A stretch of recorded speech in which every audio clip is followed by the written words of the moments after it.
Patrick and Lyndsay. The church shares your joy and warmly welcomes you together with your family and friends. As today, in the presence of God the Father, you establish between yourselves a lifelong partnership. May the Lord hear you in this your joyful day. May He send you help from heaven and protect you. May He grant you your heart's desire and fulfill every one of your prayers.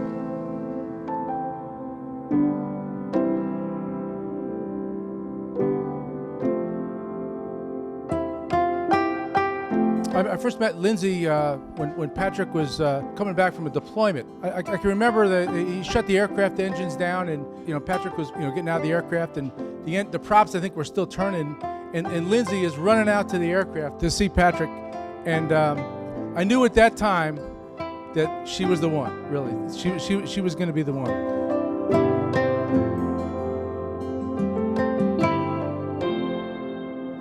When I started dating my husband, Rob, I met his roommate, Pat, and I knew he would really get along well with Lyndsay. I really wanted to get them together to see if there were any sparks. It didn't take too much convincing to get her to agree to go to Austin, Texas with me and the boys. As fate would have it, Pat was the one to pick up Lyndsay from the airport, and the two of them spent a few hours together exploring Austin before Rob and I were able to meet up with them. I still remember walking to the restaurant where we were meeting them at, spotting Lyndsay first. She was sitting across the table from Pat, all wrapped up in her scarf, leaning towards Pat, fully engaged in conversation like they were the only two in the room. They just instantly connected on that level from the first day they met.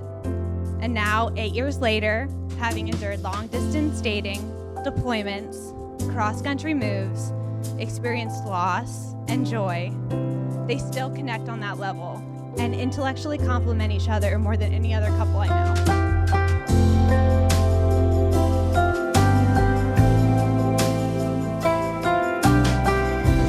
This beautiful day where today you will unite yourself in holy matrimony. The two will become one flesh. You will still be individuals with your own opinions, but you will strive now, from now on, to always work in remembering that you are one, that you are united in a very particular way, and that union, that covenant that you will in a moment establish freely, reminds us of God's union with us, that He is faithful to us.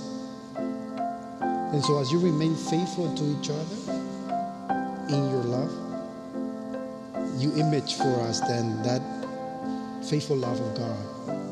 And I present to you Mr. and Mrs. Duffy. Congratulations.